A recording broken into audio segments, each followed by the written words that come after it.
Boa noite, irmãos. A graça e a paz de Deus, nosso Senhor e Salvador Jesus Cristo. Glórias sejam dadas a Deus, que nos proporcionou a redenção, a reconciliação, a propiciação, a justificação e a santificação. Não sei se todos estavam aqui semana passada, nós temos falado aqui sobre as doutrinas, sobre as sãs doutrinas, as doutrinas pertinentes à nossa salvação, a obra de Cristo em nós. E para recapitular, para aqueles que não estiveram aqui, na semana passada nós falamos sobre justificação. E de uma forma resumida, a justificação, ela é um ato de Deus, pelo qual Ele nos declara justificados perante Ele mesmo. E isso ocorre através da fé em Cristo Jesus, e porque através da fé nós estamos unidos em Cristo. É algo que é misterioso para nós, mas é isso, nós somos declarados justificados. É uma posição legal perante Deus que o cristão obtém quando ele exerce a fé em Cristo, quando ele passa pelo novo nascimento. E hoje então nós vamos falar sobre a doutrina da santificação, e é uma doutrina muito importante, uma doutrina importantíssima, e também muito mal compreendida nos nossos dias. E por causa da má compreensão, ela é muito negligenciada. E eu vou citar dois equívocos que existem muito grandes com relação a essa doutrina e que fazem com que ela seja negligenciada e mal compreendida. Uma se refere à ideia de que quando a gente fala de santificação, se refere fundamentalmente ao aperfeiçoamento da prática de santidade. Isso não é uma verdade, ou seja, não é que ela se refira só a isso e fundamentalmente a isso. Por quê?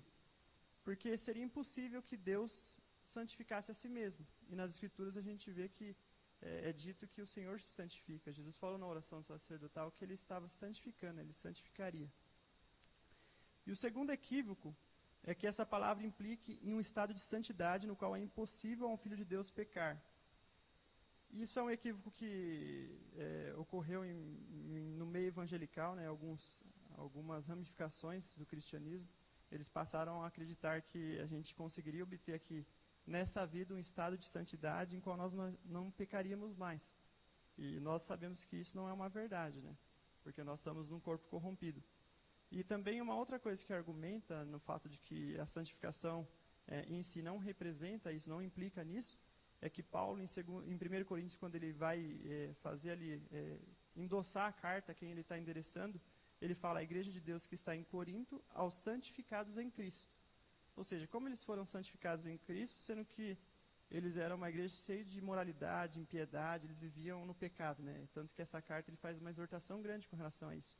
Então, seria estranho ele chamar de santificados, mas é porque nós somos santificados em Cristo, E nós vamos entender o que significa isso. Existem 3 palavras pertinentes ao estudo dessa doutrina. E as 3 palavras são santificado, que é a palavra que a gente está usando bastante, santo e santos. A palavra santificado, nós encontramos mais de 100 vezes no Antigo Testamento e mais de 30 vezes no Novo Testamento.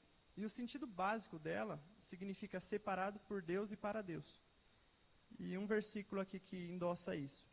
Assim como tu me enviaste ao mundo, também eu enviei ao mundo. E a favor deles eu me santifico a mim mesmo, para que eles também sejam santificados na verdade. João 17, 18 e 19. Ou seja, Jesus ele foi enviado ao mundo, ele veio ao mundo, então ele se apartou do Pai. Então dá a entender a separação, Assim como tu me separaste ao mundo.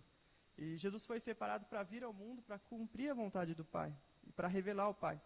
E de forma que em Hebreus 10, 9 diz assim: eis aqui estou para fazer, ó Deus, a tua vontade. Por quê? Porque ele se rendeu à vontade de Deus, Ele foi separado para isso, para esse propósito. Uma segunda palavra, que é a palavra santo, ela aparece mais de 400 vezes no Velho Testamento, cerca de 12 no Novo Testamento, e o seu significado básico também é ser separado daquilo que não é santo.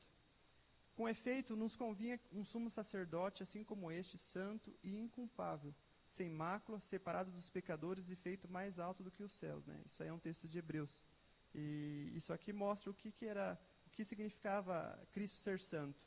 Ele era inculpável, ele não tinha mácula nenhuma, ele era separado dos pecadores. Embora ele tivesse a semelhança dos homens, porque ele teve um nascimento aqui na carne, o nascimento virginal dele, né, pela obra do Espírito, fazia ele uma pessoa separada dos pecadores, porque ele não tinha a nossa genética de pecador, né?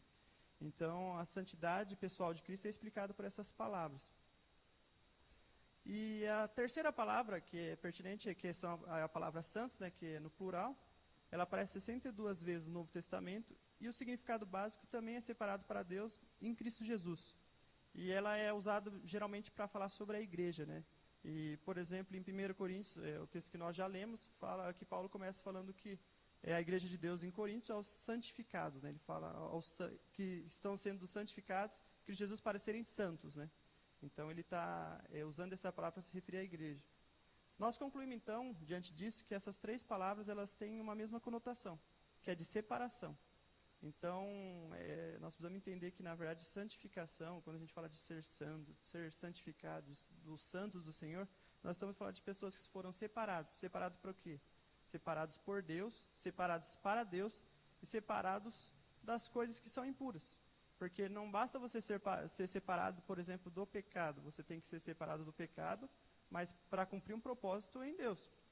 Então, esse é o significado, de uma forma geral, da palavra santificação. E dentro da doutrina da santificação existem alguns aspectos interessantes, eu vou citar dois principais. Que é o aspecto que a gente pode ver através de dois versículos que eu coloquei para a gente entender. Eles parecem contraditórios, mas não são. O primeiro versículo é de 1 Coríntios 1:2, que é esse mesmo, que diz assim: a igreja de Deus que está em Corinto, aos santificados, ou seja, separados em Cristo Jesus, chamados para serem santos. Como que Paulo chama eles de santificados e agora fala que eles foram chamados para serem santos? Parece contraditório, porque se eles já são santos, como eles foram chamados para serem santos? Você fala, não tem muita lógica. Em Hebreus 10:14, outro versículo, diz assim: porque com uma única oferta, ele aperfeiçoou para sempre todos quantos estão sendo santificados. Ou seja, como que foi aperfeiçoado para sempre aqueles que ainda estão sendo santificados? Isso é porque existem dois aspectos diferentes, que é o aspecto, primeiro é o posicional, que é o perante Deus, a partir do momento que nós estamos em Cristo Jesus, assim como na justificação foi dito que nós somos declarados justos perante Deus, nós também já fomos declarados santos perante o Senhor, a partir do momento que nós estamos em Cristo. E essa então é a santificação que é conhecida como santificação posicional, ou seja, é o que nós somos perante Deus. Aos olhos de Deus, nós já somos um povo separado e santo para Ele. E daí então o que significa o outro aspecto? O outro aspecto é a santificação processual. Ou seja, nós que estamos em Cristo, nós somos chamados daí então para nos apartarmos do pecado, para vivermos para Ele, para termos uma comunhão com Ele. E como nós já citamos, nós continuamos vivendo numa carne, e num templo aqui que ele é corrupto, ele é corrompido. Então, a gente precisa realmente da obra do Espírito Santo em nós operando, e progressivamente a gente vai se afastando do pecado, e a gente vai amadurecendo e vai sendo cada dia mais obediente ao Senhor. E essa é a santificação, então, processual. E uma questão sobre elas. A santificação posicional é algo que já aconteceu, nós já estamos santificados perante Deus. Mas como você sabe que você é uma pessoa santa perante o Senhor? Através da santificação processual, ela é uma evidência. Ela não é a causa, mas é uma evidência, e uma evidência importantíssima. Porque como Deus ia separar para si pessoas, que ele declara que perante ele já são santos, mas essas pessoas continuam vivendo na prática do pecado, na imoralidade, elas não se afastam de nada, dos seus desejos. Seria incoerente, ia falar, Deus, então ele está cometendo algum equívoco. Então, essa é a santificação processual. E nela eu quero me ater mais, e quero falar, agora tentar trazer sair um pouco dessa estrutura do que é a santificação, a doutrina propriamente, e a gente tentar entrar numa parte de uma aplicação prática com relação a isso, porque eu acho que realmente é importantíssimo essa parte da santificação processual, da progressiva. Por quê? Porque nós temos vivido um dia que a santificação e santidade, essas palavras já não são mais ditas nos púlpitos. As igrejas não querem mais ouvir isso. E por que isso? Porque a santificação progressiva, a santificação processual, ela vai exigir de nós um sofrimento. Ela vai nos acarretar sofrimento, vai acarretar dor. Por quê?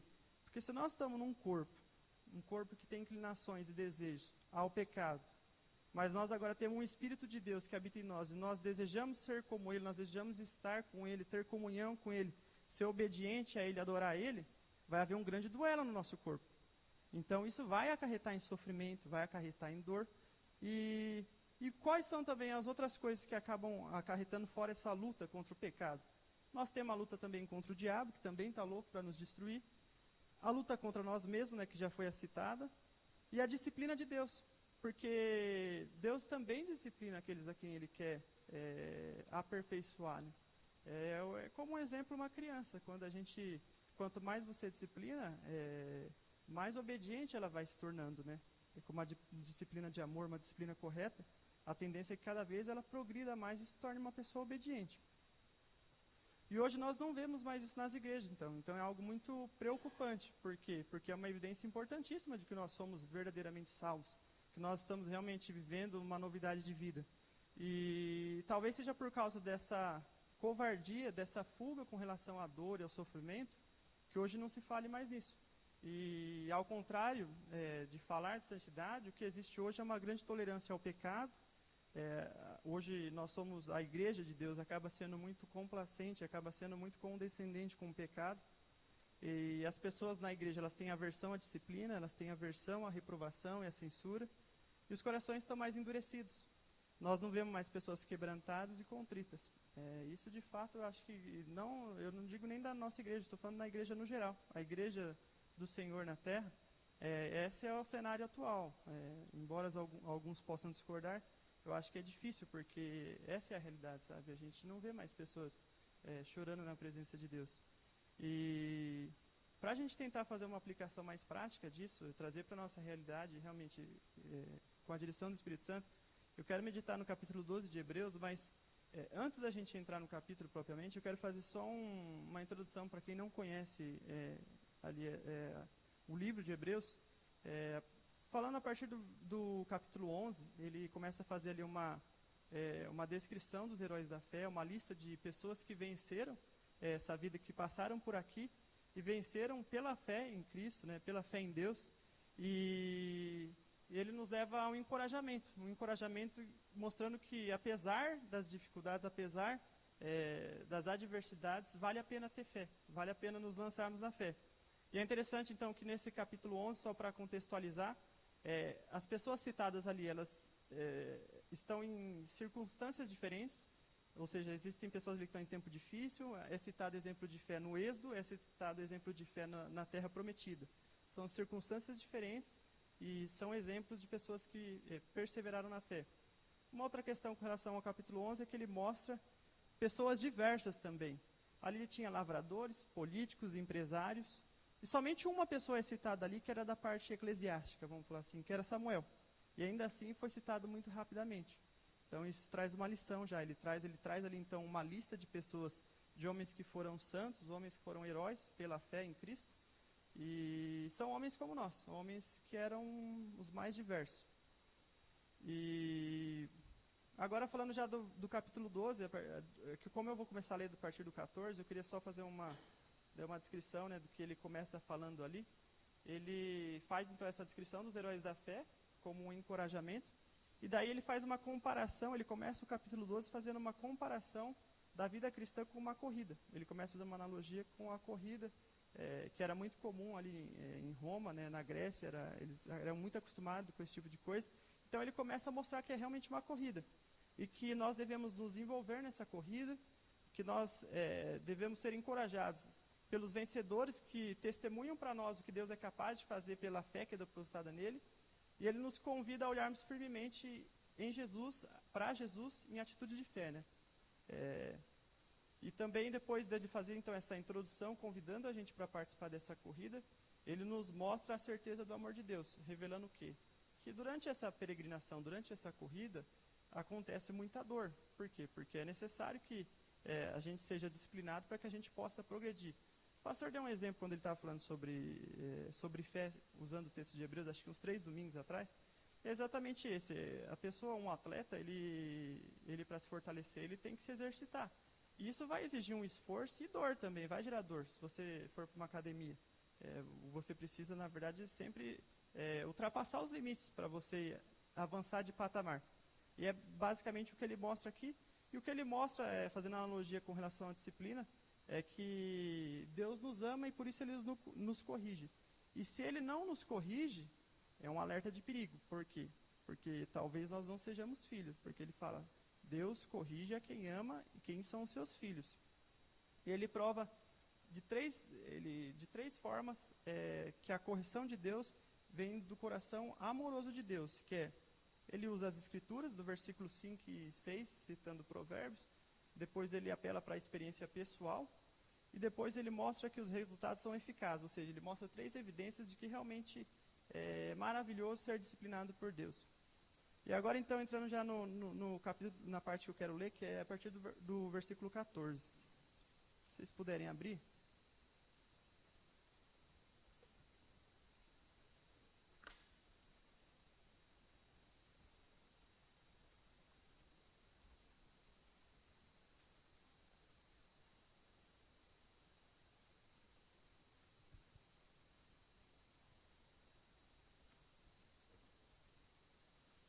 Então aqui ele, depois de ter feito esse encorajamento, feito analogia com a corrida, depois de ter mostrado que a disciplina é um favor de Deus para nós, de ter falado para as pessoas não desanimarem quando estiverem sendo disciplinadas, ele começa a fazer uma exortação, e uma exortação muito severa a esse povo. A partir do verso 14 diz assim: Segui a paz com todos e a santificação, sem a qual ninguém verá o Senhor, atentando diligentemente porque ninguém seja faltoso, separando-se da graça de Deus, nem haja alguma raiz de amargura, que brotando vos perturbe, e por meio dela muitos sejam contaminados. Nem haja algum impuro ou profano, como foi Esaú, o qual por um repasto vendeu seu direito de primogenitura. Pois sabeis também que, posteriormente, querendo herdar a bênção, foi rejeitado, pois não achou lugar de arrependimento, embora com lágrimas o tivesse buscado. Ora, não tendes chegado ao fogo palpável e ardente, e à escuridão, e às trevas, e à tempestade, e ao clangor de trombeta, e ao som de palavras tais, que quantos ouviram suplicaram que não lhes falasse mais, pois já não suportavam o que lhes era ordenado. Até um animal, se tocar o monte, será apedrejado. Na verdade, de tal modo era horrível o espetáculo que Moisés disse: Sinto-me aterrado e trêmulo. Mas tendes chegado ao Monte Sião, e à cidade do Deus vivo, a Jerusalém celestial, e as incontáveis hostes de anjos e a universal assembleia, a igreja dos primogênitos arrolados no céu, e a Deus, o juiz de todos, e aos espíritos dos justos aperfeiçoados, e a Jesus, o mediador da nova aliança, e ao sangue da aspersão que fala coisas superiores ao que fala o próprio Abel. Tende cuidado, não recuseis ao que fala, pois se não escaparam aqueles que recusaram ouvir quem divinamente os advertia sobre a terra, muito menos nós, os que nos desviamos daquele que dos céus nos adverte. Aquele cuja voz abalou então a terra, agora, porém, ele promete dizendo: Ainda uma vez por todas farei abalar não só a terra, mas também o céu. Ora, esta palavra, ainda uma vez por todas, significa a remoção dessas coisas abaladas, como tinham sido feitas, para que as coisas que não são abaladas permaneçam. Por isso, recebendo nós um reino inabalável, retenhamos a graça pelo qual servamos a Deus de modo agradável, com reverência e santo temor, porque o nosso Deus é fogo consumidor. Senhor Deus e Pai, nós queremos, ó Pai, pedir o Teu auxílio, Senhor. Pedir, ó Pai, que o Senhor esteja nos ajudando, Pai, a entender o Teu texto, Pai, entender, ó Pai, Deus, com o auxílio do Espírito Santo, Pai, que o Senhor esteja nos iluminando, Pai. Que o Senhor esteja trazendo aplicação prática às nossas vidas, ó Pai. Que isso gere, Pai, frutos, ó Pai, de transformação, Pai, que nós possamos, ó Pai, realmente progredir, ó Pai, na santificação, Pai. Ser conosco, Pai, ser propício a nós, ó Pai. Deus, que não seja o homem, Pai, mas seja o Senhor, ó Pai, em nome de Jesus.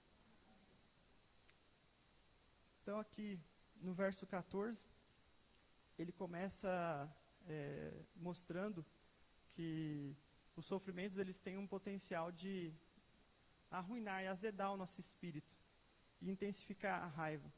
Mas os filhos de Deus eles precisam seguir com a paz. E o que implica seguir com a paz com todos? Significa que nós vamos ter que ter paz até mesmo com aqueles que muitas vezes são usados para o nosso sofrimento, para a disciplina do Senhor nas nossas vidas. que mais significa isso? Significa que nós devemos ter paz nas mais diversas circunstâncias, e não naquelas somente são agradáveis a nós. E essa paz não é uma paz a qualquer custo. A paz não está desassociada da santidade, e é por isso que ele fala, seguir a paz com todos e a santificação. Por que a santificação? Porque nós não devemos, sobre o pretexto de vivermos pacificamente com todos, negligenciarmos a santidade, ou viver de uma maneira impura, deixar os caminhos da santificação. Isso não é legal e não é saudável. E o progresso, então, da santidade não é opcional. É uma necessidade absoluta, porque sem ela ninguém verá o Senhor. Então ele deixa muito claro que se nós não tivermos, se nós não formos santos, nós não veremos ao Senhor.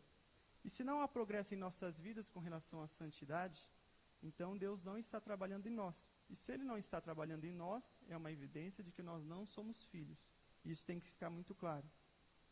E daí então, ele avança mais e no versículo 15, ele fala sobre nós nos atentarmos diligentemente para que ninguém seja faltoso, separando-se da graça de Deus. Ou seja, aqui mostra que a graça de Deus, ela é falha, porque nós poderíamos perguntar, será que a graça de Deus, ela por vezes, ela falha? Porque pessoas que se dizem salvas, pessoas que se dizem cristãs, elas cometem os mais diversos tipos de pecados, elas vivem nas maiores imoralidades. Não, a graça do Senhor não é falha, mas nós podemos deixar de participar dela, nós podemos deixar de nos valer dela. E o que é a graça? A graça é tudo isso que nós temos falado. Todas essas doutrinas são parte da graça de Deus, ou seja, é um favor imerecido. Desde a redenção, a justificação, a reconciliação, a propiciação, a santificação, tudo isso é graça do Senhor para as nossas vidas. E o autor, então, ele nos incentiva a nós dependermos da graça de Deus. E ele incentiva fazendo com que nós olhemos para 3 direções diferentes, que é o que eu vou agora continuar falando aqui. Primeiro passo, ele fala para a gente olhar para trás, usando o exemplo negativo de Esaú, que são no versículo 15 e 17. O que nós podemos perceber desse exemplo? Ele faz um contraste entre a vida de Esaú e a vida de Jacó. Esaú não agiu segundo a graça. Esaú era um profano, ele chama de profano. E essa palavra profano aqui, eu fui procurar até, ela não significa, a gente geralmente pensa que alguém profano é alguém blasfemo, que é alguém que realmente vai lá e xinga e faz isso. Não, alguém profano nesse contexto aqui significa alguém indiferente, simplesmente. Pode ser até uma boa pessoa, mas ela é indiferente. Então ele era uma pessoa profana, ou seja, ele era uma pessoa comum que vivia para o mundo e não vivia para Deus. Ele até era um sujeito simpático, nós podemos saber disso por quê? Porque ele era um bom caçador, ele era um homem que amava o seu pai. O único problema de Esaú, sabe qual era? Ele não priorizava e não estava interessado nas coisas de Deus, não estava interessado nas coisas do alto. E pegando um contraste entre Jacó e Esaú, e já o que nós falamos que o autor mostra ali, que a gente não chegou a ler, mas sobre a disciplina. Se nós pegarmos os dois, nós podemos ver como Deus mostrou a ira perante um e o amor perante o outro. Sabe como? Esaú vivia uma vida livre, tranquila, à vontade. Jacó, quem lê a história sabe que ele praticamente, se fosse usar o linguajar, ele comia o pão que o diabo amassou. Ou seja, isso era o trabalho de Deus na vida dele. Então nós deveríamos nos alegrar quando isso acontece nas nossas vidas. Por quê? Porque Jacó então estava sendo aperfeiçoado. Esaú estava ali sem disciplina, sem correção, e poderia pensar, estou numa vantagem, estou aí bem, mas isso foi para o mal dele, porque no final das contas ele acabou se perdendo. Então esse é um exemplo que é uma advertência para que nós não vivamos de acordo com as coisas secundárias, que foi o que Esaú fez. Por quê? Ele preferiu trocar aquilo que era primário, ele preferiu trocar a primogenitura dele por causa de um prato de comida. Ele vendeu a primogenitura por causa do estômago dele. É uma coisa horrível. A segunda coisa, ele nos leva a olhar então para o alto. Se aqui ele fala para a gente olhar para trás, no exemplo de Esaú e Jacó, para um exemplo negativo, agora o autor nos leva a olhar para o alto e contemplar Jerusalém celestial, nos versos 18 e 24. Aqui não cita propriamente o Monte Sinai, mas dá para saber que é referente a isso que ele está falando, porque tudo aqui mostra que ele está falando sobre a questão de quando Moisés foi receber lá a lei. E o que nós podemos ver, fazendo um contraste entre Sinai e Sião, que era a ideia dele aqui, é que Sinai era um lugar terreno, porque fala que era um lugar palpável, e era um lugar assustador. Sião é um lugar espiritual e agradável. Se em Sinai a experiência era tenebrosa e cheia de escuridão, em Sião a experiência é graciosa e cheia de luz. Se no Sinai era um lugar inacessível, que no relato mostra que somente Moisés tinha acesso, ele e Arão poderiam pisar lá, em Sião o lugar é acessível, por intermédio de Cristo Jesus, e está acessível a qualquer um que vem até ele. Um segundo contraste que ele faz mais adiante aí, deixando de lado Sinai e Sião, é com relação ao sangue de Abel e de Jesus. Ele fala aqui: e a Jesus o mediador da nova aliança, e ao sangue da aspersão, que fala coisas superiores ao que fala o próprio Abel. O que significa falar? O sangue de Cristo falar algo superior ao que falava de Abel. Se nós voltarmos lá, nós vamos entender que o que o sangue de Abel clamava? O sangue de Abel clamava na terra por justiça, por vingança.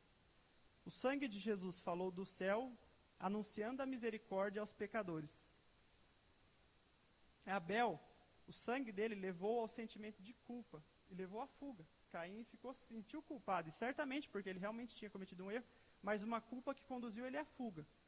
Já o sangue de Jesus, ele nos libertou do sentimento de culpa e abriu um caminho para nós nos achegarmos à presença de Deus. Então, depois de falar para nós olharmos para cima, ele fala para nós olharmos adiante, para um reino inabalável, nos versos 25 a 29. Deus nos fala hoje por meio da sua palavra e a sua operação providencial no mundo. Ele sacudiu o Sinai, e ele está sacudindo aqui, e essa terra realmente vai ser abalada. Mas ele nos incentiva aqui a estarmos perseverantes com fé, porque nós não pertencemos a isso, nós somos participantes de um reino inabalável.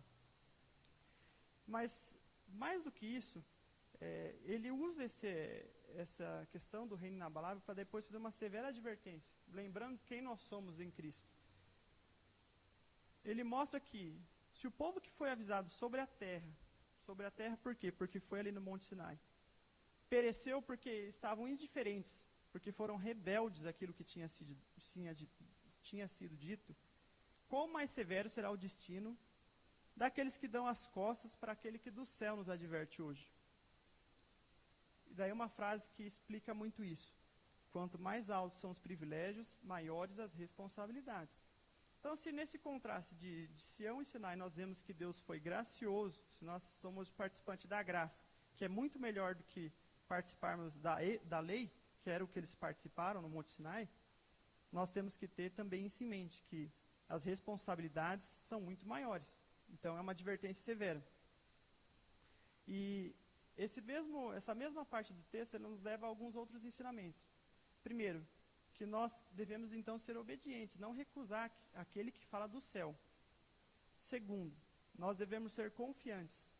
Ainda que estejamos em um mundo abalado, nossa confiança está em Deus, e nós pertencemos a esse reino inabalável.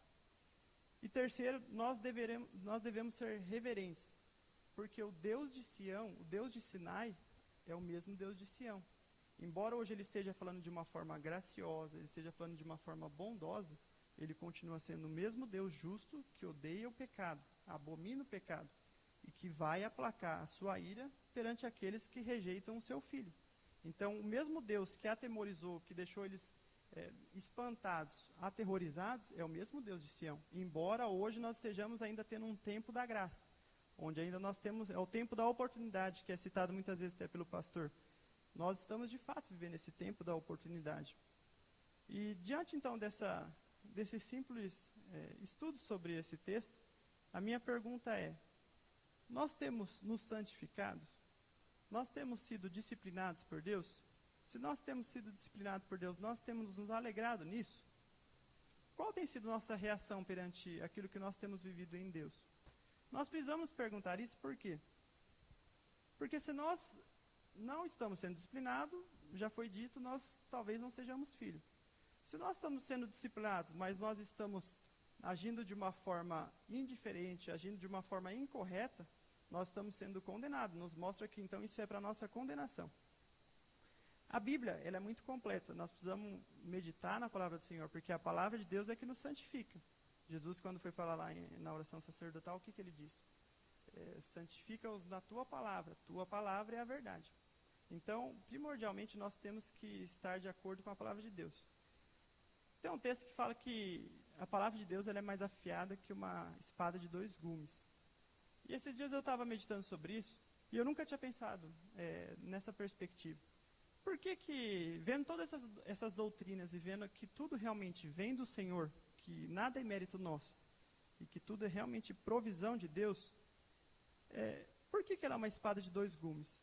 Ela é uma espada de 2 gumes porque quando alguém está falando a palavra de Deus, quando alguém está profetizando, e profetizar hoje é isso, a gente profetiza a palavra de Deus, a palavra aqui que é a palavra inerrante do Senhor. Ela vai acontecer 2 coisas. Ou as pessoas vão endurecer com relação a isso, ou elas vão se sensibilizar e vão aceitar isso. Vai acontecer 2 coisas. Ou elas vão crer e serem salvas, ou elas vão ser incrédulas e serem condenadas. Porque em João fala isso, assim, Deus enviou ao mundo seu Filho, para que todos aqueles que nele crê não pereçam, mas tenham a vida eterna. Mas aqueles que não creem já estão condenados. Então, de fato, a palavra de Deus ela é uma espada de 2 gumes. Por quê? Ela está o tempo todo cortando para os 2 lados. Ao mesmo tempo, o pastor está pregando sempre aqui.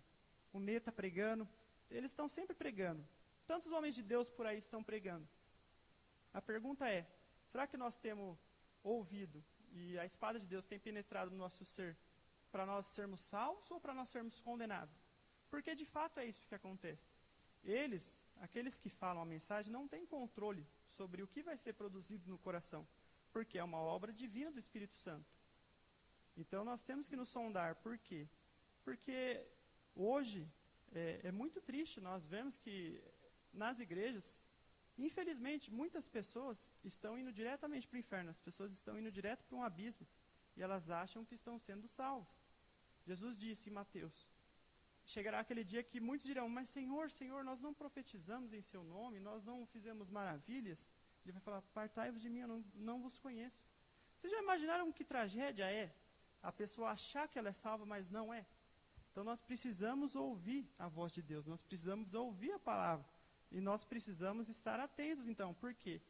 Porque hoje é o tempo da oportunidade. Nós podemos, às vezes, estar desviando do caminho correto, do caminho que evidencia que nós somos salvos e não está nos apercebendo disso. É algo muito perigoso. Não é brincadeira. Tudo que nós estamos falando aqui é coisa de vida ou morte. Ninguém sabe aqui quando vai se esgotar a nossa vida, quando vai se esgotar o presente que nós temos. Porque o nosso tempo aqui é um presente de Deus. Se nós estivéssemos falando aqui de coisa terrena, de coisa... até entenderia, mas... Vocês já pararam para pensar que é coisa de vida ou morte? E uma vez definido isso, não tem volta? É uma coisa muito séria. O pastor esses dias pregou sobre Lázaro e o rico. Vocês já pensaram sobre isso? Nós precisamos realmente ser convertidos por Cristo. Nós precisamos realmente nos convertermos, sabe? Ter uma fé genuína. Nós precisamos crer em Jesus. Nós precisamos, de fato, estar em Cristo. Nós precisamos nos deleitar nele. Uma evidência de que nós somos pessoas que são salvas e que buscam a santificação é o tempo que nós dedicamos ao Senhor. Embora nós sejamos santos o tempo todo, tudo que nós fazemos é para a glória dele, a pessoa que busca ter comunhão com Deus, a pessoa que ama o Senhor, ela quer estar com ele. A gente tem um exemplo de Cristo, que é o exemplo perfeito do Filho de Deus, que veio justamente não só para fazer toda essa obra graciosa, mas para nos dar um exemplo de retidão, um exemplo de como peregrinar por esse mundo. Jesus o tempo todo, sempre que possível, ele fugia para estar com Deus, ele fugia para ter seu tempo de oração. Hoje as pessoas não leem mais a Bíblia, as pessoas não oram mais. A gente vem no domingo aqui e acha que é o suficiente, e ainda vem talvez com indiferença, não consegue entender e absorver aquilo que está sendo dito, está com o coração endurecido, está aqui, mas está com a cabeça longe. Será que nós não somos esses? Será que eu não sou esse? É uma pergunta que nós devemos fazer.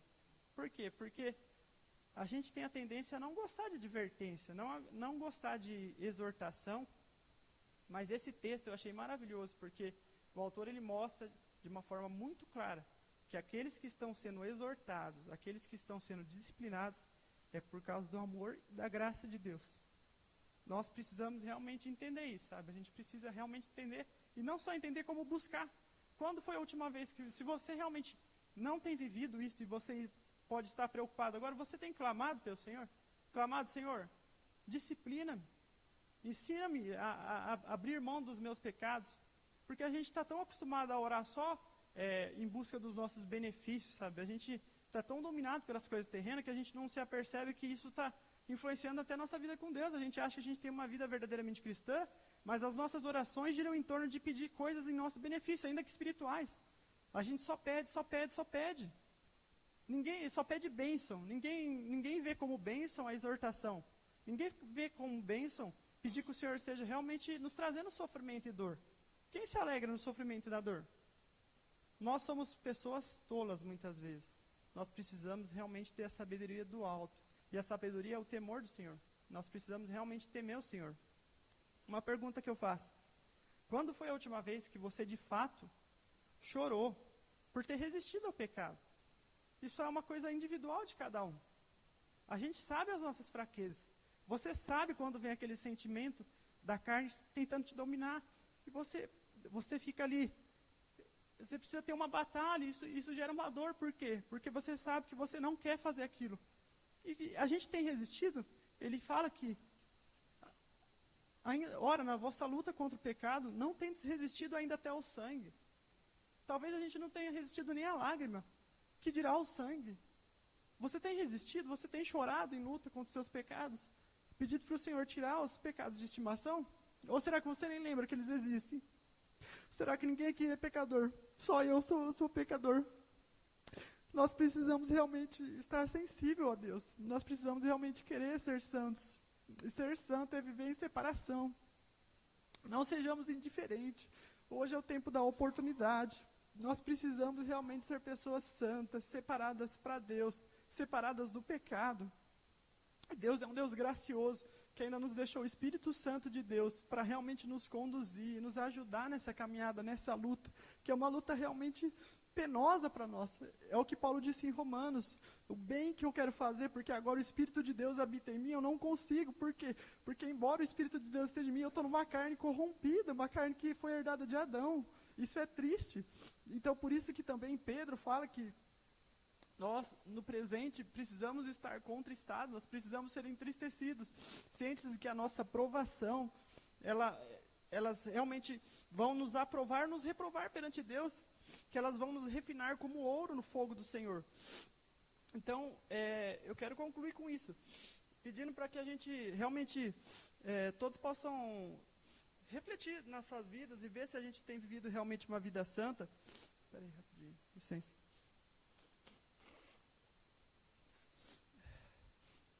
A gente precisa ter uma reflexão. É uma coisa que nos dias de hoje não existem mais, sabe?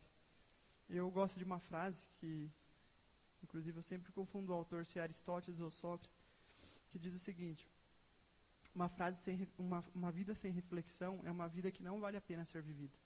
Ele não era um homem de Deus, mas faz muito sentido, sabe? A gente vive numa geração que não quer mais refletir. A gente não quer mais parar para pensar nas coisas, principalmente nas coisas que são as primordiais, que é com relação à nossa vida. Eu lembro que um dia eu estava em São Paulo, estava conversando lá com meu sócio, meu ex-sócio, e eles são judeus, mas eles não querem saber de nada. E a gente conversava muito sobre essas coisas, eles perguntavam. Eu lembro que um dia ele falou assim para mim, eu falei, mas você não teme se você morrer hoje? Ele fala, não, eu não vou morrer agora. Ele falou assim, e daqui uns 5 anos eu paro para pensar nisso. Você sabe que as pessoas... E ele falou sério. Mas é uma coisa triste, por quê? Porque ele ainda é um ímpio, ele não conhece realmente. Mas talvez hoje tenham cristãos dentro da igreja vivendo com esse sentimento sem saber. Deixa que eu paro para pensar depois sobre isso. Como assim? O pastor Paulo citou que o nosso problema com relação ao tempo é que hoje a gente usa relógio. Se a gente usasse, como chama mesmo? Ampulheta. Se a gente usasse ampulheta, seria diferente. Por quê? Porque a ampulheta ela dá um senso de que está se esgotando. E de fato é isso. A gente olha o tempo, os dias passam, a gente fala, nossa, o tempo passa rápido. Mas você sabe que o nosso tempo está se esgotando? Hoje é o dia da oportunidade. Vou contar um testemunho para encerrar. Você sabe que a gente cresceu na igreja, né? Meus pais sempre criaram a gente na igreja, a gente sempre foi pessoas que cresceram nesse ambiente. A gente sempre foi temente ao Senhor. E esses dias eu estava meditando porque existem muitas pessoas que falam que a gente tem um momento da nossa história que a gente tem uma conversão genuína. E na Bíblia a gente vê isso, nos vários relatos, em João principalmente, que é possível a gente crer no Senhor, mas não com uma fé genuína, uma fé da verdadeira conversão. Por exemplo, Nicodemos creu nele. Ele foi lá, mas ele creu de uma forma ainda oculta. O primeiro encontro dele com Jesus, por ele ser alguém ali do sinédrio e tal, e não queria... Ele foi à noite, porque ele até queria ali saber tal, mas ele estava com vergonha ainda, não era uma fé ainda robusta. A mulher samaritana. A mulher samaritana, quando ela se encontra com Jesus, primeiro ela acha que ele é alguém que precisa de algo dela, né? Ela fala, mas você não tem nem do que tirar e como tirar água. Depois que eles tem um diálogo ali com ela, ela pensa, vejo que tu és profeta. Ela tem uma fé de que ele é um profeta. E depois que ela tem realmente, que ele se revela como Cristo, essa é a fé genuína que a gente percebe como? Ela estava ali com um propósito, ela tinha um propósito de tirar água, ela é uma pessoa que se escondia realmente porque ela era uma mulher pecadora e adulta. A hora que ela descobre que Jesus é o Cristo, ela larga o cântaro, a gente não se atenta aos detalhes, mas fala que ela deixou o cântaro de água e saiu rumo à cidade. Ela saiu para avisar o pessoal, para gritar para todos os cantos que ela tinha encontrado o Cristo. Essa mulher que tinha vergonha antes de falar, essa mulher que tinha antes vergonha de se expor, porque era uma pecadora, prostituta, teve uma fé genuína que ela esqueceu tudo isso. Ela nasceu de novo imediatamente. Ela foi lá, não somente testemunhou, como trouxe esse pessoal a Cristo. Por que eu estou falando isso? Porque então é possível realmente nós termos uma fé, mas não uma fé genuína. Então eu estava meditando sobre isso e pensando quando de fato eu me converti. Pensando assim, Senhor, eu tive uma experiência assim. E eu, por causa de algumas coisas que aconteceram até esses dias, eu descobri quando eu me converti. Quando eu realmente tive uma fé genuína. Eu me converti cerca de 4 anos atrás, quando um amigo meu, um amigo que cresceu comigo, morreu. E meu pai era muito amigo do pai dele, conheci antes de eu nascer. A amizade deles, eu tenho 28 anos, a amizade deles tem 30 anos. E eles sempre trabalharam junto, eles sempre viveram junto, a gente sempre morou nas mesmas cidades, sabe? E foi a pessoa mais próxima da minha vida que morreu, sabe? E ele é uma pessoa que vivia uma vida no pecado, ele escolheu viver no pecado, sabe? E a gente era muito amigo. Um ano antes dele morrer, ele estava aqui em Prudente, a gente sentou na praça conversar, eu, o Lucas e ele. E a gente falou, Roma, mas você não pensa em Deus, né? Não pensa... se você se perder, se você morrer, né? Ele falou assim, não, eu e Deus estamos juntos. Ele sempre fazia muita gracinha, sabe? Não, eu sou uma pessoa crente, tá? Mas sempre falando palavrão, vivendo uma vida pecaminosa, né? Até que exatamente um ano depois a gente teve a notícia que ele... Para mim foi a notícia mais triste que eu tive até hoje, né? Que lembro da minha mãe ligar lá, eu estava entrando para tomar banho, acabou comigo, porque eu falei, como assim? Eu falei, eu não acredito, por quê? Porque muito provavelmente ele se perpetuou na morte. Isso é a pior coisa. A pior coisa para quem crê é você pensar nisso. Mas isso me trouxe a diversas lições, e uma delas foi com relação à minha vida. Eu comecei a pensar com relação ao jeito que eu estava vivendo, sabe? Porque era uma época que eu estava, apesar de crer no Senhor, apesar de ser uma pessoa que nasci dentro da igreja, e de não ser uma pessoa, do ponto de vista humano, uma pessoa má. Talvez eu era um Esaú. Por quê? Porque Esaú era uma boa pessoa. Ele amava o seu pai, ele amava as pessoas. Talvez fosse um bom vizinho. É exatamente o que talvez eu era. Por quê? Porque realmente eu não era uma pessoa que cometia delitos, era uma pessoa íntegra. Uma pessoa que tinha algumas condições que aparentava. Mas eu comecei a ver que eu não tinha relacionamento com Deus. Foi quando até eu voltei para a igreja aqui. Eu conversei com o pastor Jeremias lá na casa de oração e falei, pastor, eu preciso realmente estar envolvido na igreja, né, e sair com a bênção dele. Ele até entendeu a fase e eu saí abençoado por ele. E eu sei que foi um tempo de Deus. E eu sei que hoje eu entendo que foi propósito de Deus tudo isso. E Deus usou um momento de dor para atingir meu coração. Porque era um momento em que eu estava ganhando muito dinheiro. Mais do que eu jamais tinha ganhado na vida. Era um momento que eu estava alcançando muito das coisas que eu sempre sonhei. Como que eu iria parar para me atentar ao Senhor? como que eu iria refletir sobre o Senhor? É difícil porque nossa tendência é realmente se prender às coisas da terra. Nós somos pessoas que facilmente, apesar de ser peregrino, a gente acaba se prendendo às coisas desse mundo. E hoje eu vejo que Deus usou a morte, usou uma tragédia para me atrair. E ao mesmo tempo eu vejo que esse mesmo alerta, que deveria ser a morte dele, vai servir de condenação, por exemplo, para o irmão dele. Que é por isso que eu falei que eu estava muito triste, que também está vivendo uma vida muito, muito promíscua, sendo muito pior do que ele era. Irmão gêmeo. E isso mostra o seguinte, que nós temos testemunhas, nós temos exemplos, nós temos a palavra de Deus o tempo todo. Nós temos coisas que vão testemunhar a nosso favor ou contra nós. E as pessoas hoje, um último aspecto com relação à santificação, as pessoas hoje, elas se escondem atrás da graça. Porque o que você ouve é as pessoas falando, não julgue o livro pela capa. Mas isso não é uma verdade. Jesus falou que pelos frutos a gente conhece a árvore. Porque não é o que nós somos externamente, mas a partir do momento que o nosso coração é santificado e separado para Deus, isso vai afetar todo o nosso ser, inclusive externamente. Então, não é o lado de uso e costumes, como muitos pregavam, que também você entra numa área da legalidade, ser legalista, mas tem sim uma evidência externa. Porque é para isso que nós somos santificados aqui, porque senão Deus já nos levaria para glorificar. Nós estamos sendo santificados aqui porque, à medida que nós vamos sendo santificados e vamos sendo separados para Deus e do pecado, as pessoas vão vendo o testemunho de Cristo. Assim como elas viram em Cristo, elas enxergavam que Ele era diferente, e elas chegavam a Deus por causa disso, assim nós também. Por isso nós somos chamados de cristão. São pequenos cristos. À medida que nós estivermos na conformidade de Cristo Jesus, progressivamente nós vamos ficar mais parecido com Ele, as pessoas vão olhar para nós e vão ver Cristo. Então essa é a nossa utilidade aqui. E por isso que a frase que o pastor citou esses dias, que me marcou muito dos puritanos, que diz, felicidade é ser santo a Deus e útil aos homens. Por que nós somos úteis aos homens? Porque nós somos santos a Deus. Se você não for santo a Deus, ou seja, se você não for uma pessoa separada, você não tem utilidade nenhuma para os homens. Você só é mais um dos homens.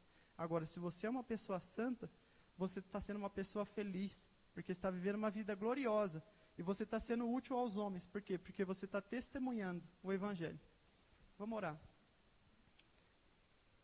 Senhor Deus e Pai, nós te agradecemos pela Tua palavra, Senhor, nós te agradecemos, ó Pai. Deus, pelo dom, Pai, inefável do Senhor para com nossas vidas, ó Pai.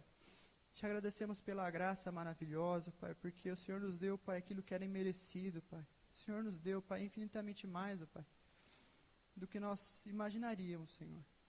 Nós te agradecemos pelo Teu Filho amado, Pai. Te agradecemos, ó Pai, pelo Espírito Santo do Senhor, Pai. Queremos, Pai, pedir que o Senhor esteja transformando o nosso coração, Senhor. Que o Senhor esteja nos ajudando, Pai, a progredir, Pai, nessa corrida, Senhor. Deus, que nós não sejamos, ó Pai, aqueles que se distraem facilmente, Pai, aqueles que facilmente, Pai, se esquecem, Pai, da meta, Pai, do propósito, Pai, para o qual o Senhor nos chamou, Senhor. Sonda os nossos corações, Senhor.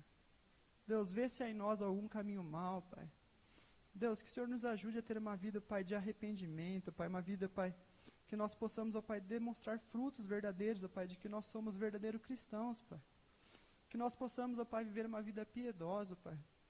Deus, e nós sabemos, ó Pai, que viver uma vida piedosa, Pai, não é deixar totalmente de pecar nessa terra, Pai, por causa do nosso corpo, Senhor. Mas viver uma vida, Pai, em que nós nos arrependemos, ó Pai, em que o pecado, Pai, é um acidente de percurso, Senhor. E não mais algo cometido deliberadamente, Senhor. Deus, que o Senhor nos ajude, Pai, que o Senhor nos ajude, Pai, a termos, ó Pai, um coração voltado para o Senhor, ó Pai. Que o Senhor nos ajude, Pai, a olharmos para trás, Senhor. Deus, e aprendermos, ó Pai, com os erros dos nossos antepassados, Senhor. Que o Senhor nos ajude a olhar para o alto, Pai. Deus, para Jerusalém Celestial, Pai, para aquilo que o Senhor tem para nós, Senhor. Deus, que o Senhor nos ajude, Pai, a olhar adiante, Pai, o reino inabalável do Senhor que está chegando, Senhor. Que o Senhor nos ajude, Pai, dando os olhos, Pai, fixados em Ti, Senhor. Abra os nossos olhos espirituais, Senhor. Feche os nossos olhos para o mundo, Senhor. Feche os nossos olhos para tudo aquilo que é impuro, Senhor. Deus, feche os nossos olhos, Pai, para tudo aquilo que não pertence a Ti, Senhor. Para tudo aquilo que desagrada o Senhor, Pai. Deus, nós queremos ser santos ao Senhor, Pai, e úteis aos homens, Senhor. Ajude-nos, Senhor. Traga quebrantamento aos nossos corações, Pai. Deus, traga, Pai, Faz de nós homens e mulheres quebrantados, ó Pai, cheios da presença do Teu Espírito, Senhor. Deus, não para a glória humana, Pai, mas para a glorificação do Teu Filho amado, Pai, que assim mesmo se entregou e se doou em nosso favor, Senhor. Deus, nós queremos arder, Pai, em expectativa, Pai, por encontrar o Senhor, Pai, por encontrar o Teu Filho, Pai. Que essa seja a nossa esperança, Pai. Deus, que olhando para esse alvo, Pai, nós possamos progredir, ó Pai, em fé, Senhor. Deus, em fé e não em incredulidade, Senhor. Deus, confiando, Pai, plenamente no Senhor, ó Pai, sabendo, Pai, que o Senhor está, Pai, preparando algo muito superior para nós, ó Pai, que o Senhor está nos transformando à imagem do Seu Filho, Pai. Deus, nós queremos, ó Pai, entender isso, Senhor. Deus, abençoe, Pai, a nossa casa, Pai, abençoe o nosso lar, ó Pai. Santifica o nosso lar, Pai, que o nosso lar, Pai, possa realmente ser um lugar de santidade, Pai, um lugar de separação, Senhor. Deus, que nós possamos viver plenamente o Evangelho, Pai. Deus, que o Senhor nos ajude, Pai, a sermos santos, Pai, portas afora da igreja, Senhor. Que as pessoas possam dizer, Pai, elas, Pai, que nós somos separados, Senhor, não nós, Senhor.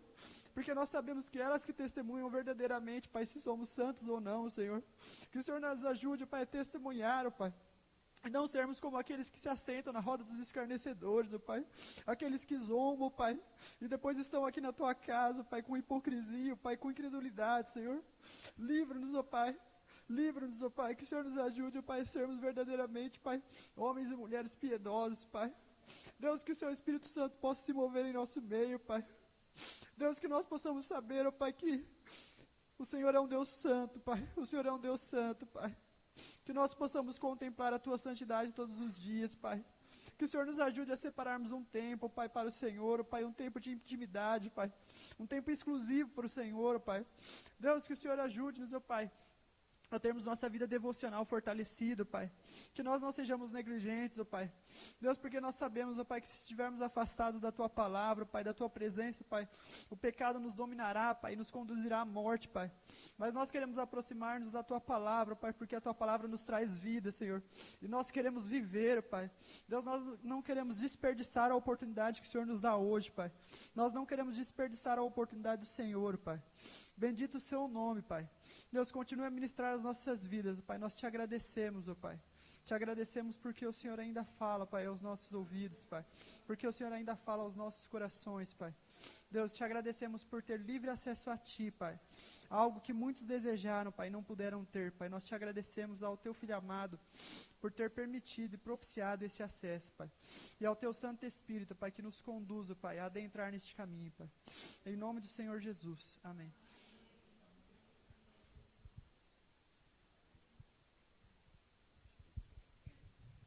Glória a Deus. Queria ler um versículo aqui. O texto de Hebreus citou aquele cenário horrível do Monte Sinai. E no capítulo 20 de Hebreus, fala o texto que se refere exatamente, traz luz também a esse contexto. Versículo 18 diz assim: todo o povo presenciou os trovões e os relâmpagos, e o clangor da trombeta, e o monte fumegante, e o povo observando e se estremeceu e ficou de longe. Versículo 19, disseram a Moisés: fala-nos tu e te ouviremos, porém não fale Deus conosco. Fala tu com Deus e te ouviremos, porém não fale Deus conosco, para que não morramos. E aí diz assim, versículo 20, respondeu Moisés ao povo: não temais, Deus veio para vos provar, para que o seu temor esteja diante de vós, a fim de que não pequeis. Falamos de santificação aqui hoje. Todo o esforço de Deus, o clangor, o monte horrível, Deus veio para provar o povo. Para quê? Para que o povo tenha temor. Tendo temor, não peque. Há 2000 anos atrás teve um lugar horrível também, horrível. Trevas também, escuridão, barulho. Foi no Calvário. Jesus veio, morreu, deu a sua vida por nós.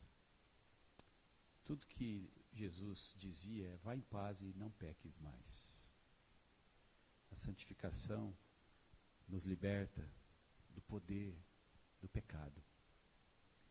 O fogo de Deus as tribulações, as dores, a disciplina, é para que não pequemos, irmãos. E tenhamos prazer na santidade, alegria de sermos santos, para que não pequemos, porque o pecado está solto. O pecado é aprovado hoje por todos. Desculpa citar, irmãos, mas a minha alma indignada, eu não vi na questão do jogador de futebol problema de estupro ou problema de violência. O problema que eu vi foi problema que tem nome: prostituição. Nenhum repórter falou disso. Nenhum canal de televisão falou sobre isso. Todos estão falando de estupro e violência. Mas ninguém falou de um homem, referência, exemplo para as crianças, adolescentes, até os cristãos admiram esse homem. Porque ele é admirado, ele tem direito, ele pode fazer, e é normal levar uma prostituta, levar uma mulher, pagar hotel e ter relações sexuais. Isso é normal? É normal para vocês, irmãos? O Neymar pode fazer isso porque ele é rico, ele é famoso, ele joga bola bem, ele pode fazer isso? E pior, irmãos, quando ele veio para o futebol, disseram que ele era cristão e dizimista. E a partir do momento que ele passou a ganhar mais de 1 milhão, ele deixou de ser dizimista. É normal isso, irmãos? A palavra de Deus está nos exortando que as coisas difíceis vêm para que não pequemos. Que aula, que exemplo de iniquidade para as crianças. Elas vão crescer achando que isso que ele fez não tem problema nenhum e elas podem fazer também. Que lição, irmãos, sem precedentes para o mal. Aquele anjinho dando lições sem precedentes. Que Deus o salve. E que o mundo entenda que muito pior do que uma fraude de um estupro ou de uma violência é o ato que gerou aquilo. Prostituição. Um homem que pode namorar, noivar e casar. Você tem neto pequeno? Pergunta para o seu neto pequeno o que ele acha disso. E ele está vendo na televisão e na internet todo dia. Pergunta para ele o que ele está achando disso. Será que nós estamos preparados para ministrar às nossas crianças, quando elas verem na internet, na televisão, essa mensagem de que o que ele fez não tem problema nenhum? O problema é o estupro. Estupro é pior que prostituição, irmãos? Tem algo pior? Hã? É tudo a mesma família, irmãos. Nós estamos preparados para ministrar às crianças? O que nós vamos falar para eles? Todos eles estão ensinando. Os professores da escola bíblica lutam para ensinar uma mensagem bíblica para as crianças. Hoje está difícil. Mas essa mensagem que está sendo dada na televisão, eles aprendem avidamente, facilmente. E a mensagem fica, que aquilo que ele está fazendo pode e é normal. Irmãos, o Senhor veio de uma maneira terrível. A igreja é um lugar, tem que ser um lugar terrível. Porque Deus está aqui para gerar temor no nosso coração, a fim de que não pequemos. Purificar-vos, pois, então, de toda a imundícia da carne e do espírito, aperfeiçoando a vossa santificação no temor do Senhor. 1 Coríntios 7:1. Aperfeiçoai a vossa santificação no temor do Senhor. Se há temor terrível, sombras, escuridão, barulho, Deus está perto. O Santo dos Santos era escuro. A única luz ali era a Shekinah de Deus. Você está preparado para a presença de Deus? Porque é terrível. Se você chegar lá, de qualquer jeito você morre. No tabernáculo, o sumo sacerdote que entrava uma vez por ano lá, se ele tivesse em pecado ou qualquer coisa assim, ele morreria. Você está preparado, irmãos? Deus não é uma brincadeirinha de religião. Quando André chora, derrama lágrimas aqui, não é porque ele é chorão, não. É que é o temor de Deus, a consciência de que o mundo jaz do maligno, mas nós somos santificados em Cristo. E quando comparamos a santidade de Deus, o temor a Deus e o que o mundo está ao nosso redor, precisamos sim chorar.